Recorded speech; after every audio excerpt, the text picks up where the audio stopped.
이 시간 주신 하나님 말씀은 사무엘하 24장 10절부터 17절까지입니다. 우리 다 같이 한 목소리로 봉독합니다. 다윗이 백성을 조사한 후에 그의 마음에 자책하고 다윗이 여호와께 아뢰되 내가 이 일을 행함으로 큰 죄를 범하나이다. 여호와여 이제 간구하옵나니 종의 죄를 사하여 주옵소서. 내가 심히 미련하게 행하나이다 하니라. 다윗이 아침에 일어날 때에 여호와의 말씀이 다윗의 선견자 된 선지자 갓에게 임하여 이르시되 가서 다윗에게 말하기를 여호와께서 이와 같이 말씀하시기를 내가 내게 세 가지를 보이노니 너를 위하여 너는 그 중에서 하나를 택하라. 내가 그것을 내게 행하리라 하셨다 하라 하시니 갓이 다윗에게 이르되 아뢰어 이르되 왕의 땅에 7년 기근이 있을 것이니까 혹은 왕이 왕의 원수에게 쫓겨 석 달 동안 그들 앞에서 도망하실 것이니까 혹은 왕의 땅에 사흘 동안 전염병이 있을 것이니까 왕은 생각하여 보고 나를 보내신 이에게 무엇을 대답하게 하소서 하는지라. 다윗이 갓에게 이르되 내가 고통 중에 있도다. 청하건대 여호와께서는 긍휼이 크시니 우리가 여호와의 손에 빠지고 내가 사람의 손에 빠지지 아니하기를 원하노라 하는지라. 이에 여호와께서 그 아침부터 정한 때까지 전염병을 이스라엘에게 내리시니 단에서부터 부엘세바까지 백성의 죽은 자가 7만 명이라. 천사가 예루살렘을 향하여 그의 손을 들어 멸하려 하더니 여호와께서 이 재앙 내리심을 뉘우치사 백성을 멸하는 천사에게 이르시되 족하다. 이제는 내 손을 거두라 하시니 여호와의 사자가 여부수 사람 아리우나의 타작마당 곁에 있는지라. 다윗이 백성을 치는 천사를 보고 곧 여호와께 아뢰어 이르되 나는 범죄하였고 악을 행하였거니와 이 양무리는 무엇을 행하였나이까. 청하건대 주의 손으로 나와 내 아버지의 집을 치소서 하니라. 아멘.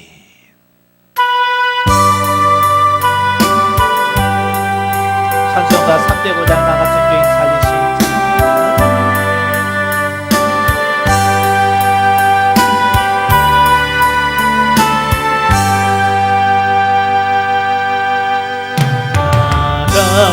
같은 죄인 살리신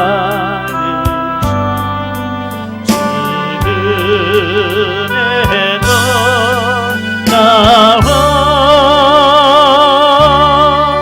이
오늘 저와 여러분이 봉독한 말씀을 가지고 말씀의 제목을 내 탓입니다 라는 제목으로 같이 말씀을 나누고 합니다. 우리 옛말에 이런 말이 있어요. 잘 되면 내 탓이고 못 되면 조상 탓이라 라고 하는 말씀이 있어요. 참 이것은 남에게 핑계를 대기를 좋아하는 우리 사람들의 그 속성을 그대로 보여준 말이죠. 아마 몇 년 전에 천주교 평신도 협의회를 통해서 내 탓이요라는 그 스티커를 차에다 많이 붙이고 다닌 걸 기억이 돼요. 한 30년 됐을까요? 참 그때 많은 사람들이 내 탓이요. 자, 그걸 보면서 많이 생각을 했을 거예요. 저도 참 그 좋은 말이다라고 생각을 했어요. 자, 그런데 문제는 뭐냐면 그걸 보고 많은 사람들이 정말로 내 탓이요라고 하는 그 가치관으로 바뀌어서 정말 사람들이 변화를 일으켰을까라고 하는 거예요. 이런 이야기는 많은 사람들이 차에다가 내 탓이요라는 불을 붙였음에도 불구하고 사실 삶의 현장에서는 큰 변화가 나타나지 않았어요.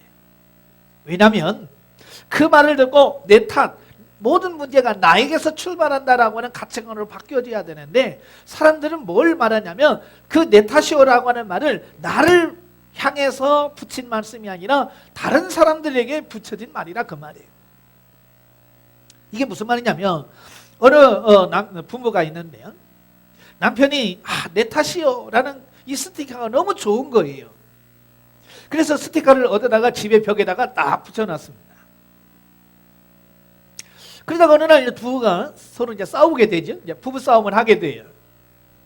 부부 싸움을 하다가 이 아내가 그 벽에 붙여 있는 내 탓이요라는 스티커를 가리키면서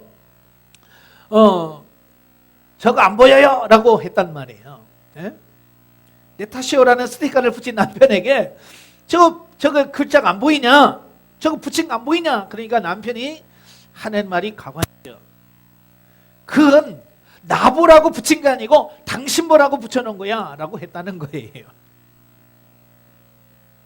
그러니까 나에게 적용하려고 하는 것이 아니고 상대방을 고치고 상대방에게 변화를 어쩌면 요구하는 어떤 그런 스티커로 붙여놨다는 거예요. 그러니까 아무런 변화가 없는 거예요.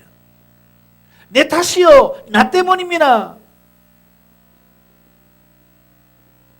이 생각을 가지고 이 가치관을 가지고 나에게 적용시켰을 때 변화돼요. 제가 그러죠. 영성훈련하면서 강의하면서 늘 그러잖아요. 내가 바뀌면 다 바뀌고 내가 안 바뀌면 아무도 안 바뀐다는 말을 하잖아요. 그게 바로 내 탓이요라는 말과 같은 말이에요. 모든 원인은 다 내게 있어요. 그래서 나에게 문제를 찾고 나를 고치면 문제가 해결이 되는 거예요. 그러나 이게 아니고 나는 고치지 않고 다른 사람을 고치려고 하면 문제가 더 심각해지는 어떤 이런 부분들을 보게 돼요. 요즘 코로나 때문에 지금 나라가 시끄럽죠. 물론 이제 우리나라만도 아니고 전 세계가 지금 코로나 때문에 긴장을 하고 있습니다. 그런데 그 사건을 바라보는 시각의 차이가 있더라고 말이에요. 지난주 상담하면서 여러분이 그래요. 중국에서 코로나가 그렇게 창궐한 것은 기독교를 핍박하고 박해하고 철탑을 허물어서 그랬다. 그래서 하나님께서 징계한 거다. 이런 말을 하더라고요. 물론 그 말이 100% 틀린 말은 아니에요. 그러면 중국에서만 코로나가 있어야지 왜 그 코로나가 한국에도 와 있고 왜 일본에도 전 세계로 퍼지냐 이거예요. 중국이 잘못해서 하나님께서 중국을 쳤다면 중국에서만 있어야지. 그렇지 않아요? 또 한국에 어떤 분은 그래요. 또 한국에 또 코로나가 막 확산되니까 뭐라고 하냐면 우리나라가 자꾸 공산화되려고 하니까 하나님께서 공산화되는 걸 싫어해서 하나님께서 이 땅에 우리나라에 코로나를 보냈다. 또 이런 얘기를 하더라고요. 참 그런 걸 보면서 우리 생각이 너무 짧다는 거예요. 또 지난주나 한 주 동안은 계속 뉴스가 나오는 게 뭐예요? 신천지를 통해서 코로나 환자가 막 늘어나잖아요. 그러니까 또 뭐라고 하냐면 하나님께서 또 신천지를 또 징계하시고 하신다라고 또 말을 하는 거예요. 그 말이 100% 틀린 건 아니에요. 그럼에도 불구하고 신천지만 하나님께서 징계하실까요? 만약에 이게 다르게 생각한다면, 만약에 예를 들어서 이런 거예요. 우리가 신천지를 지금 막 욕하고 있잖아요. 그런데 만약에 다음 주 정도에서 우리 한국 교회 안에 이 환자들이 막 늘어난다면 그 다음 뭐라고 변명할 거예요? 그럼 또 다른 말을 만들어야겠죠. 우리 한국 교회가 죄가 많아서 하나님 앞에 바르게 살지 못해서 그렇다라고 또 방향을 바꾸겠죠. 사람들은 왜 이런 말을 하냐면, 여러분, 중국이 잘했다는 말 아니에요. 우리나라 정치가가 잘했다는 말도 아니고 신천지가 바르게 산다는 말이 아니에요.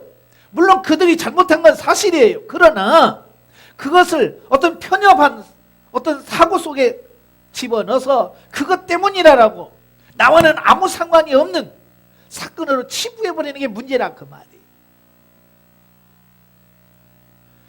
예수님 당시에도 갈릴리에 사는 사람들이 그 빌라도가 그 제물 앞에서 그 사람을 죽였어요. 그러니까 그 제물이 사람의 피가 막 제물에 튀고 막 그러니까 어떻게 그러면 부정한 피가, 사람의 피가 섞여서 제물을 드렸으니까 어떻게 되겠어요? 이건 제물이 오염됐잖아요. 그 사건을 보고 또 실로암에 망대가 있었는데요. 이 망대가 무너진 거예요. 이 망대라고 하는 것은 그 적이 쳐들어오면 그걸 보기 위해서 높이 쌓아놓은 탑을 말합니다. 예, 높이 쌓아놓은 이 탑이 무너진 거예요. 그래서 18명이 죽었어요.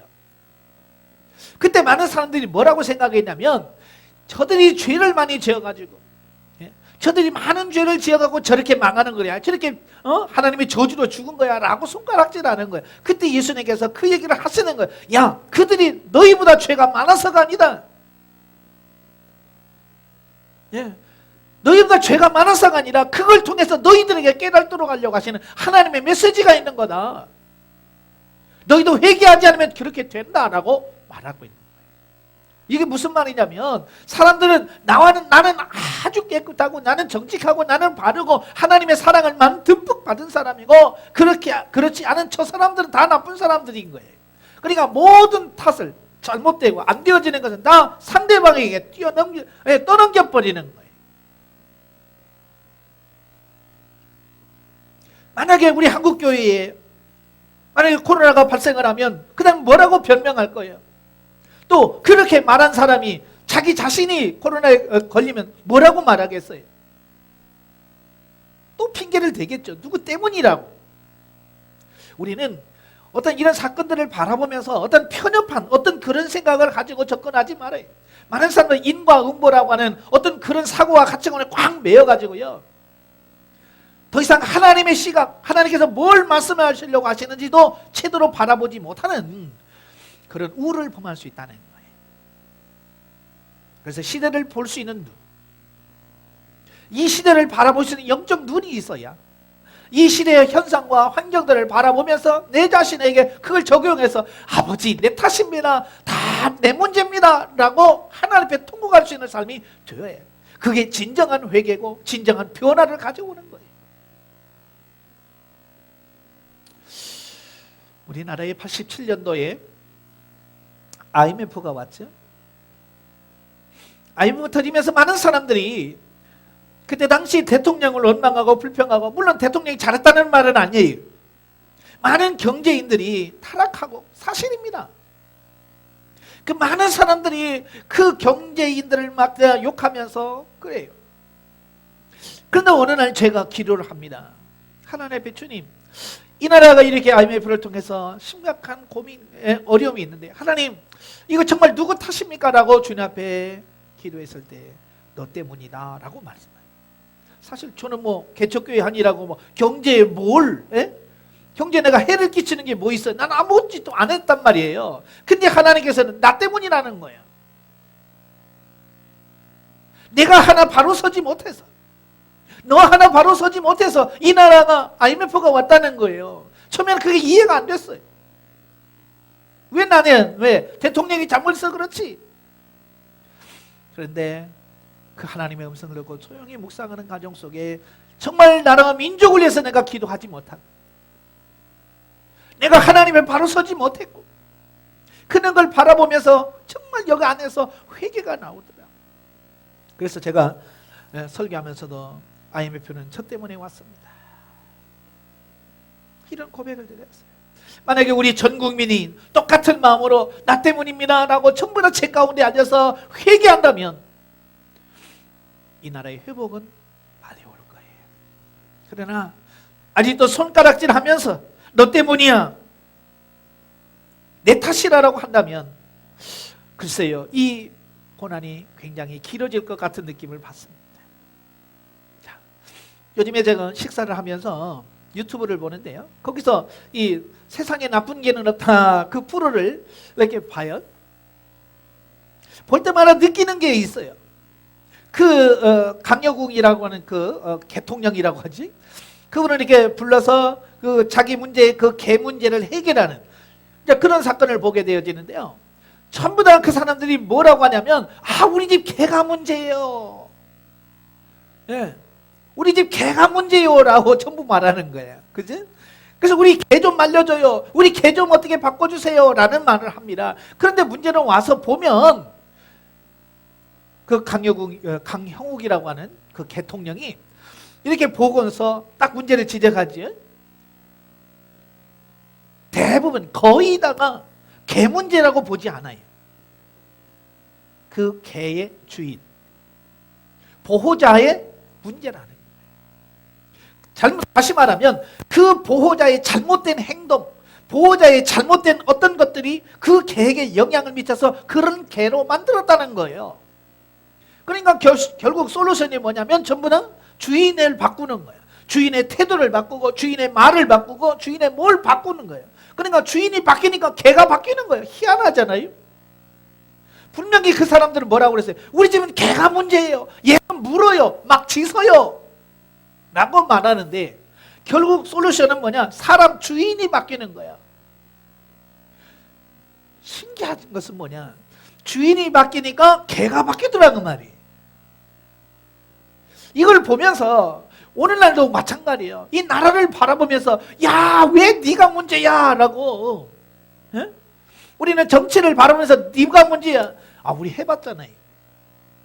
대통령도 바꿔보고 정권도 바꿔보고 다 바꿔봤잖아요. 돼요? 안 되잖아요. 이건 사람을 바꿔서 되는 게 아니에요. 우리 자신 스스로가 바뀌지 않으면 근본적인 변화는 불가능한 거예요.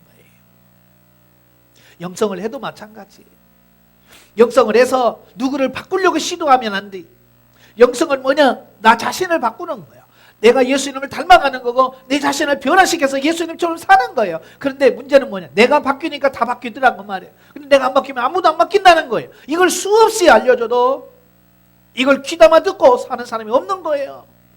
아직도 집에 가서 남편 탓하고 아내 탓하고 교회에서는 목사님 탓하고 성도들 탓하고 서로 탓하면서 자기는 아무 책임도 떠나지 않는 어떤 이런 현실을 바라보면서 우리의 소망이 없어요. 우리 자신을 스스로 바라볼 수 있는 우리가 되길 바랍니다. 자, 오늘 본문 말씀을 보지요.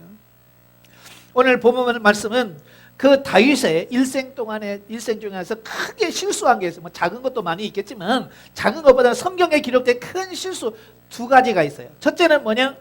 밧세바를 범한 사건이죠. 네. 밧세바를 범한 사건이 어찌 보면 다윗에게 가장 큰 실수예요. 그 다음에 두 번째가 오늘 본문에 인구조사한 거예요. 어쩌면 다윗의 일생을 보면 흠보다는 어떤 이런 장점들이 많아요. 좋은 점이 많아요. 그럼에도 불구하고 이 두 가지, 이 사건 때문에 다윗의 일생 동안에 엄청난 고난을 받게 돼요.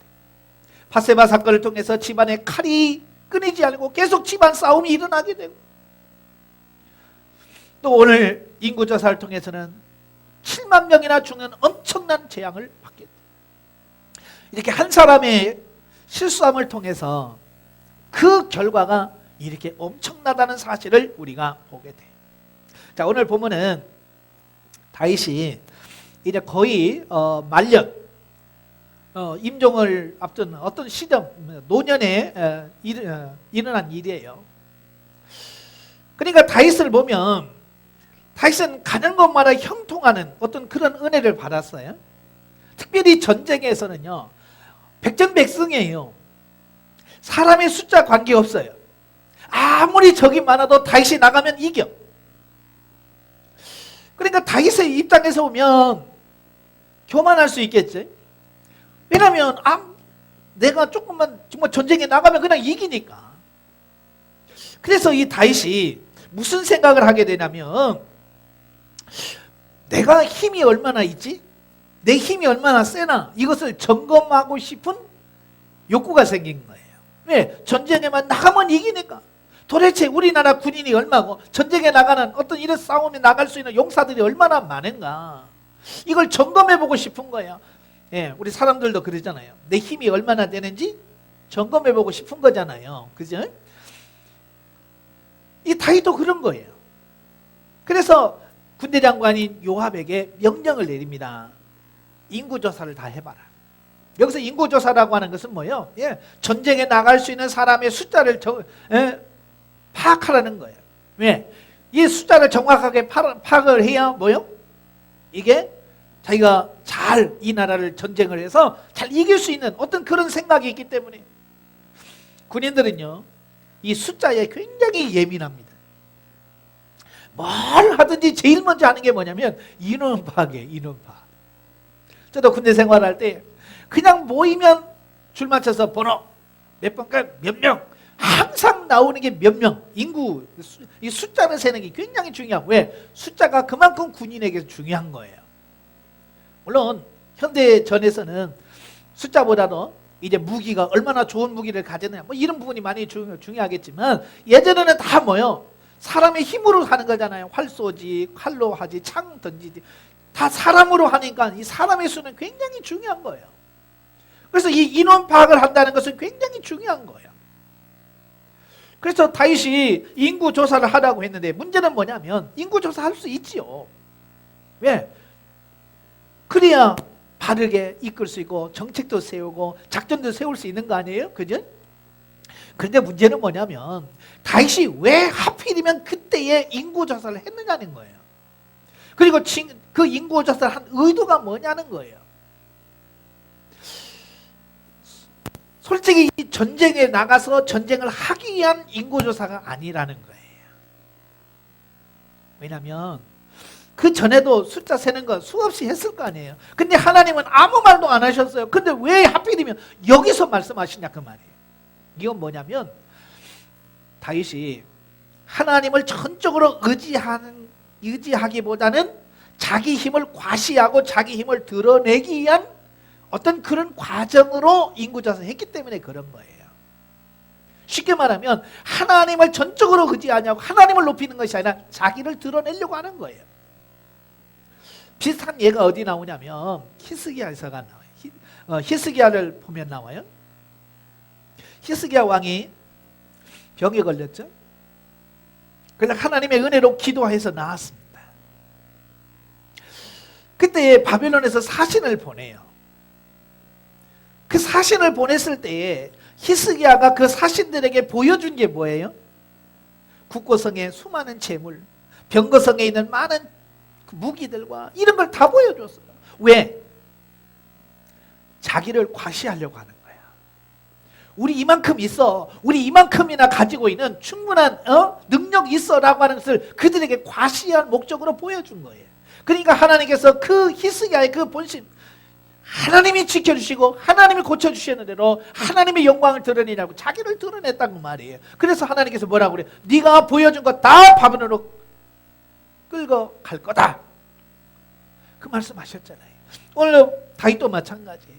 하나님의 은혜와 하나님의 능력, 사실 다윗이 모든 전쟁에서 이길 수 있었던 비결이 뭐예요? 전적으로 하나님을 의지하고 하나님께 묻고 하나님께 기도하면서 갔기 때문에 이긴 거 아니에요? 그죠? 다윗의 승리의 비결은 다른 게 아니에요. 전쟁에 나갈 때마다 하나님 어떻게 갈까요? 누가 갑니까? 하나님의 계속 기도하면서 하나님께서 이끄시는 대로 순종해서 가요. 그러면 이기는 거예요. 그러니까 하나님께서 승리케 하신 거죠. 그런데 이제 그 생활이 너무 오래되다 보니까 다윗은 그걸 잊어버린 거예요. 하나님께서 이기게 하셨다는 사실보다는 이제는 내가 대단한 사람이네, 내 능력이 대단한 거야 라고 하는 자신의 능력을 드러내기 위한 어떤 그 단계로 간 거예요. 그래서 하나님께서 교만해지는 이 다윗을 치기 위해서 하나님께서 그렇게 하신 거예요. 그래서 거의 10개월여 만에 인구조사를 다 했죠. 다 해서 이 요압 장군이 다윗에게 가서 보고를 합니다. 예, 보고를 하는데 24장 9절에 보면 곧 이스라엘에서 칼을 빼는 담대한 자가 80만 명이고 유다 사람 50만 명입니다 라는 말을 하게 돼요. 그러니까 이스라엘에서 80만 명, 유다에서 50만 명, 도합 120만 명이에요. 130만 명. 다윗은 그 말을 듣는 순간 깜짝 놀란 거예요. 왜 놀랐을까요? 생각보다 작은 거예요. 자기가 전쟁할 때마다 승리하고 내 자신의 힘이 대단한 줄로 알았는데 막상 개수해서 보니까 형편없는 거예요. 80만, 50만, 130만 밖에 안 되는 거예요. 그러니까 다윗이 그때서야 내가 교만했었구나. 내 힘이 아니고 하나님이 하신 건데, 그때서 그 숫자를 보고 받고 나서야 자책하는 거야. 스스로가 느끼는 거야. 교만했다는 걸 느끼는 거야. 하나님 앞에 얼마나 잘못했는지 그때서 깨닫는 거예요. 그래서 그가 하나님 앞에 10절에 바로 회개합니다. 다윗이 백성을 조사한 후에 그의 마음에 자책하고 다윗이 여호와 앞에 아뢰되 내가 이 일을 행함으로 큰 죄를 범하였나이다. 다윗은 요압이 보고한 그 보고를 듣는 순간 자기 자신이 얼마나 잘못했는지 그때서야 깨닫게 되는 거예요. 그래서 그는 밤새 그는 회개합니다. 여호와여 이제 간구하옵나니 종의 죄를 사하여 주옵소서. 내가 심히 미련하게 행하였나이다. 여러분, 다윗의 장점은 뭐 여러 가지 있겠습니다만은 항상 자기가 잘못했다는 사실을 깨달으면 바로 회개하는 거예요. 그게 다윗의 장점이죠. 오늘도 그 장점이 그대로 나타납니다. 그가 하나님 앞에 회개합니다. 내가 잘못했습니다. 심히 미련하게 했습니다. 용서해 주세요라고 회개합니다. 하나님께서 그 회개를 들어주셨죠. 근데 문제는 뭐냐, 그 바세바 사건 때와 마찬가지로 하나님은 용서해 주십니다. 그러나 그 대가는 치르게 하시는 거예요. 제가 늘 강의하면서도 죄를 가볍게 여기지 마라, 우습게 여기지 마라. 우리가 보통 그러잖아요. 죄 짓고 회개하면 되지라고 말합니다만은, 예, 용서됩니다. 그러나 그 용서를 받고 난 이후에 나에게 거기에 맞는 징계가 따른다는 사실을 기억하셔야 돼요. 오늘 다윗도 마찬가지예요. 그렇게 회개했습니다. 그 회개할 때 하나님께서 그 회개를 들으시고 갓 선지자에게 응답하시죠. 갓에게 말합니다. 너 다윗에게 가서 세 가지 중에 하나를 선택해라 라고 말합니다. 그래서 13절에 보면 같이 다윗에게 가지요. 그래서 뭐라고 그래요? 왕의 땅에 7년 기근이 있을 것이니까. 이 본문에는 7년으로 되어 있어요. 근데 역대상 21장에 보면 3년으로 되어 있습니다. 서로 이제 달라요. 그래서 어느 것이 맞는지 아마 사무엘보다는 역대기의 기록이 더 맞을 거라고 봅니다. 왜냐하면 자, 나중에 보면 나오죠. 자, 석 달 동안 그들 앞에서 도망할 것인지, 원수들 앞에서 석 달 동안 도망 다닐 것인지, 또 하나님으로부터 전염병으로 사흘 동안, 3일 동안 있을 것인지. 333이잖아요. 그러니까 아마 7년 지금보다는 3년이 맞을 걸로 봅니다. 어쨌든 야, 여기는 이제 7년으로 돼 있으니까 7년으로 합시다. 야, 7년으로 기근을 할 건지, 아니면 원수 적군들에 의하여 7년, 석 달 동안 쫓겨다닐 것인지, 3일 동안 전염병으로 하나님의 징계를 받을 것인지. 자, 이때 다윗은 곤경에 처해 있습니다. 어느 가나 쉽지 않지요. 1년만 흉년이 들어도 나라가 정말 고통스럽잖아요. 그렇죠? 근데 3년 기근이라면 엄청난 거예요. 우리가 이미 열왕기상에서도 보지 않아요. 그 아합 왕 시대에 하나님께서 3년만 동안 기근을 비를 내리지 않았잖아요. 그러니까 왕이 물을 찾아다닐 만큼 처참하고 비참한 거예요. 다윗은 그걸 아는 거예요. 그 기간 동안 기근이 얼마나 심각한지, 백성들이 그걸 통해서 얼마나 고통받을 것을. 그렇다고 해서 또 석 달 동안 쫓겨다니려고 해보니까 다윗은 사울 왕에 거의 8년 내지 10년을 쫓겨다녔잖아요. 그죠? 8년 동안 쫓겨다니다 보니까 그 고통이 얼마나 큰지도 아는 거예요. 쫓겨다니면서 얼마나 많은 희생자가 나올 것인지 아는 거예요. 고민인 거예요. 그러다가 결국 다윗이 선택한 것이 뭐예요? 14절에 보면 다윗이 가세게 이르되 내가 고통 중에 있도다. 청하건대 여호와께서는 긍휼이 크시니 우리가 여호와의 손에 빠지고 내가 사람의 손에 빠지지 아니하기를 원하노라. 결국 다윗은 뭘 선택하느냐? 하나님이 치시는 전염병에다가 전염병을 선택하게 돼요. 그래서 온 이스라엘 땅에 그날부터 전염병이 돌기 시작합니다. 그 전염병으로 저 단에서부터 부엘세바까지 백성들이 죽어가는데 그 죽어가는 숫자가 몇 명이냐? 7만 명이나 7만 명. 다윗이 의지했던 게 뭐요? 사람이잖아요. 군인들의 숫자예요. 숫자가 많아지길 원해서 그 숫자를 계수했는데 하나님께서 7만 명을 치셨어요. 이 7만 명이라고 하는 것은 대단한 숫자잖아요. 여기서 말하는 7만 명이라고 하는 것은 전쟁에 나갈 수 있는 사람의 숫자만 의미하는 거예요. 그러니까 이 7만 명이면 그 여자, 노인, 어린이들 다 합치면 그 숫자가 어마어마한 숫자예요.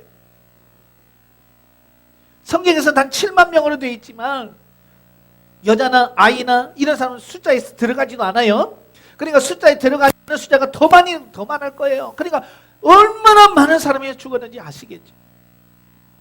지금 이 시대에 지금 코로나 때문에 우리나라에서 지금 3명, 4명 숨졌다고 하잖아요. 3명, 4명 가지고도 이렇게 덜덜 떨고 지금 난리잖아요. 근데 7만 명이 돼서 그 나라가 어떻게 되겠어요? 자, 천사가 예루살렘을 향해서 옵니다. 예루살렘에 들어오게 되면 예루살렘에는 수많은 사람들이 죽습니다. 특별히 예루살렘은 그래도 그 이스라엘 중에서 최고로 사람들이 많이 밀집되어 있는 곳이에요. 네, 지금도 예루살렘 가면 다닥다닥 붙어 있잖아요. 그죠? 사람이 많다라고 하는 말은 전염병에 그만큼 취약하다는 거예요. 그러니까 예루살렘에 전염병이 들어오면요, 순식간에 수만 명이 또 죽을 수 있는 거예요. 그때 하나님께서 그 천사를 명하셔서 그만해라.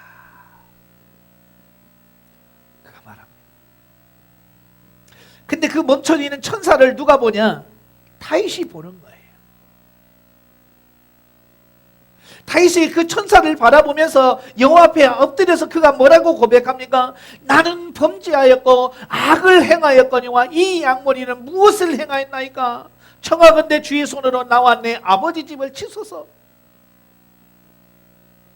다윗이 뭐라고 고백합니까? 왜 죄는 내가 졌는데 왜 이 무리를 치십니까? 죄를 지어 나를 치소서라고 하는 거예요. 다시 말하면 다윗은 다른 사람에게 핑계대지 않았어요. 누구 탓이다. 니네들이 위생시설을 잘 안 해서, 니네들이 뭘 안 해서가 아니라 내 잘못입니다. 죄는 내가 지었습니다. 나를 쳐주세요 라는 거예요. 다시 말하면 내 탓입니다. 나 때문입니다. 다윗의 그 고백이 결국 이스라엘에 내렸던 하나님의 전염병이 멈추게 하고 다시금 회복시켜주는 계기가 되었습니다. 오늘 이 본문이 오늘 이 시대에 살고 있는 저와 이 한국 땅에 주신 메시지라고 봐요. 우리가 겨우 내 탓하지 마세요. 공산주의 탓하지 마시고요. 신천지 탓하지 마시고요. 예? 그 관리 잘못한 여행간 그 사람들 탓하지 마세요. 언제 나도 옮길지 몰라요. 언제 나도 걸릴지 모르잖아요.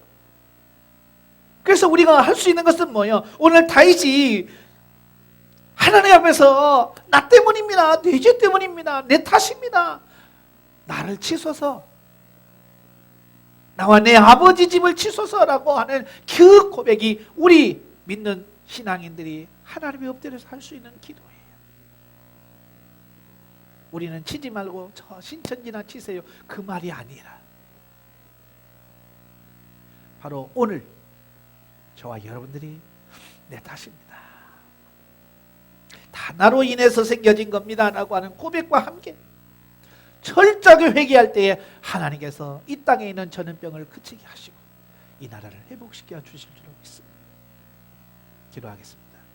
은혜로우신 아버지, 다윗 시대의 전염병이 창궐하여 7만 명이라는 사람이 죽어갔습니다. 정말로 엄청난 시련이 닥쳤을 때에 다윗은 그 모든 것이 자기 탓이라고, 내 탓이라고, 내 문제라고 하나님 앞에 고백하며 그 전염병이 그치기를 간구했습니다. 오늘 이 나라로 이 민족도 마찬가지입니다. 코로나 때문에 많은 사람들이 불안해하고 떨고 있습니다. 이와 같은 때 우리가 정신을 차리고 근실하여 회개하며 정말 나 때문입니다, 내 탓입니다 라고 하나님 앞에 회개함으로 말미암아 이 땅이 정화되어지게 하시고 이 땅에 전염병이 그치는 그날이 속히 올 수 있도록 하나님이여 붙들어 주시옵소서. 예수님의 이름으로 감사하며 기도합나이다. 아멘.